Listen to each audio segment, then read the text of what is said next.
The reason why Sri Lanka has been constantly failing is that because our politicians are not visionary and not wise enough to think out of the box.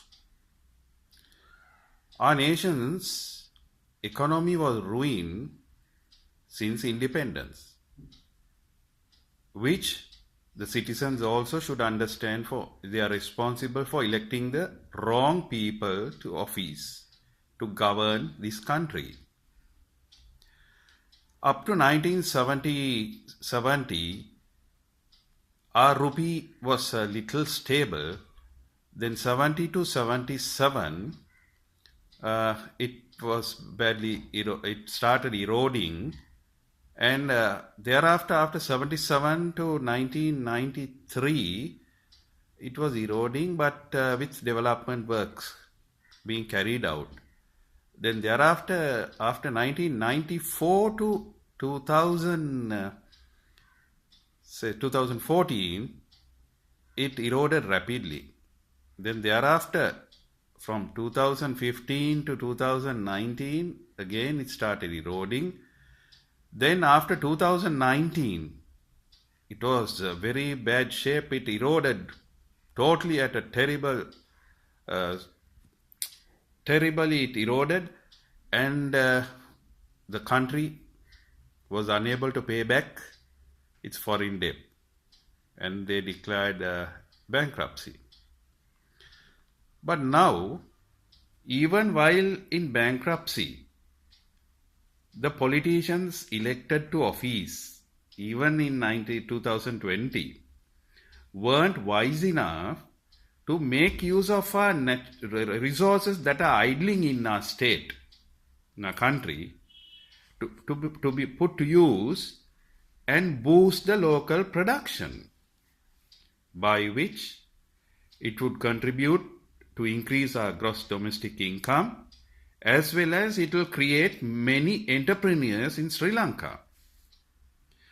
Many proposals were submitted to the government of Sri Lanka. Unfortunately, since absence of visionary people in government as well as in the administrative setup, those were not taken serious. And even many things where there are secondary use which belongs to the state are not being made use of it, and they just discard it. So if they are going to have that attitude, even the British, when they were building this economy, when they were making this infrastructure, they had for the items which were used in certain areas, it had a secondary use also, a value for secondary use, and they used that to build factories, sheds, stores, and they made use of it for the development of Ceylon.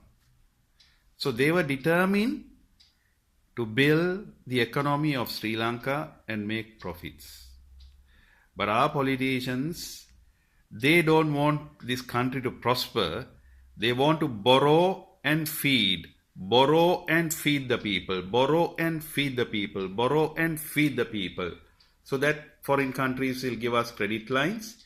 So you bring everything on credit and then get used to it. It is time for the people, the Gen Zs, to seriously think.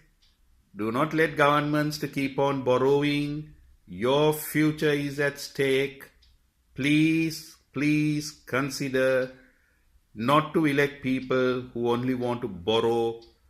Elect people who want to build this country, not just talking, but they should be able to walk the talk.